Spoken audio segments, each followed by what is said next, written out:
Hello, my loves, and welcome back to Along This Spiritual Journey.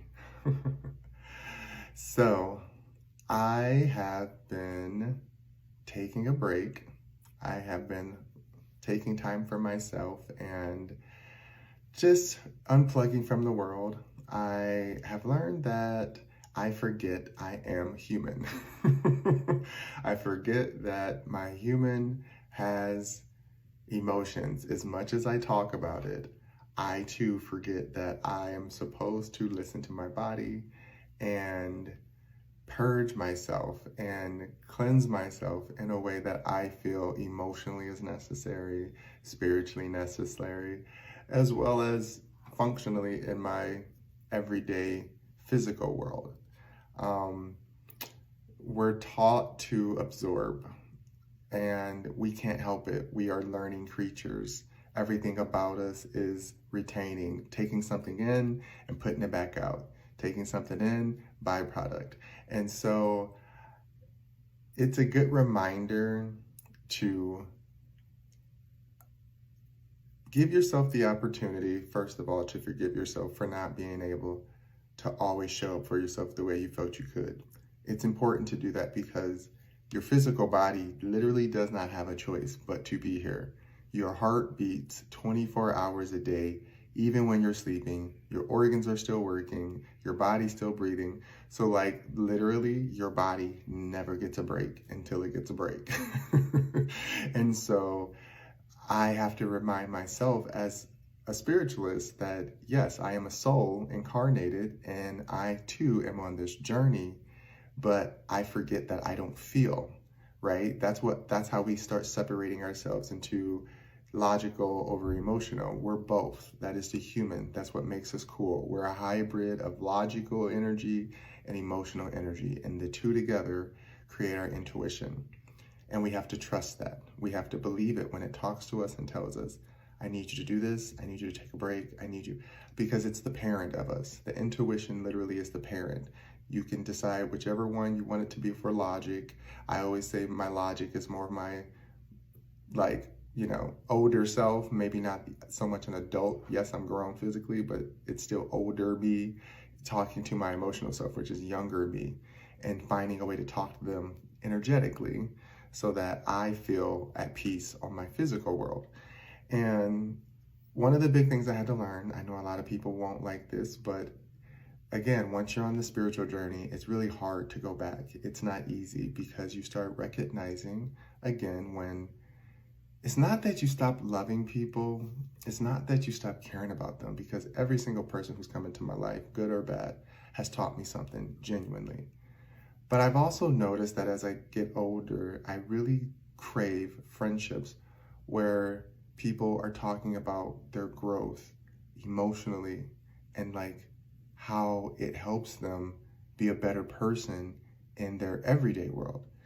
You know what I mean? Like, I notice there's people where I'm not talking bad about anyone, but their main focus is talking about everybody else. And that's literally their life. That's literally what TV shows are based on, is other people talking about other people's lives.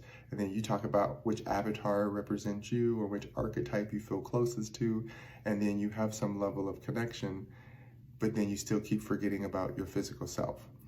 And so that's when I was like, I need friends who really want to be there for me. I've always been like a consistent person as far as I'm concerned. There have been people where, yes, if I don't feel the energy is aligned where it needs to be anymore, I will cold turkey cut it off. I believe in severing ties. I believe in talking to people later and working it out if that's necessary. But when it's something energetically is overwhelming me to the point that I'm feeling stress, I'm feeling anxiety, I'm feeling like your timeline belongs to me and it's not even my life, I'm just visiting. That is overwhelming to not only a soul, but any human being who's on this earth, where it's like, I want to be here for you, but I don't know how to be there for you that way. And sometimes it's not easy, to be honest. Sometimes you have to just kind of walk away, and be honest with yourself and talk yourself through the process. Because it's not always going to make sense for people where one day you're kicking it, everything seems cool, and then the next day that person's just gone. It's happened to me. I've done it to people. No, it's not nice. No, it's not polite. But I also believe that these, again, are levels of us deciding what nice and good is and what bad and bad isn't. I would rather somebody just walk away from me and let me know that our energy no longer serves each other that way than us to keep bickering and arguing, or me to dread your calls or your texts because I feel that we don't align anymore. That's not something that I want to harp on, but it's something that I felt was necessary to bring up, because it's not easy feeling like you get to a certain point in life where it's like, I want to be taught more. You know what I mean? I want someone to teach me more. I want someone to want to share with me and not feel like they have to hide who they are because they're so used to no one being used to talking to them or asking them questions. I genuinely do try to ask questions when I meet people, but you can only invest so much if someone else wants to invest in you, what you're giving them, right? So simply know that it's okay to take time. I mean, you might have some apologizing to do when you decide to come back out. That's okay. If they're family or friends who love you and understand you, they will respect your process of detachment. But if they are people who are so focused on how you're making them feel about something that they don't even realize they created as far as why the detachment happened, it's probably best to walk away. Because again, I do stuff when I feel that I'm being overwhelmed with someone else's energy. It's time to move on, because you don't want to sit there and tell someone what they have to do. That's not my life, so I can't tell you what to do with your life. But I also don't have to keep co-creating in that existence if I don't believe in it either. So it's a hard message to swallow, but it's a necessary truth. So keep finding ways to love yourself. Keep finding ways to stay balanced. Understand we as humans are going to keep being humans. That's not going to change how we act. But understanding that we have a choice in how we feel, and then what we do with those feelings, and then how we integrate those feelings into choices is how we create culture. And that culture is how we then keep creating societies that we want to exist in. It's not about power. It's about love.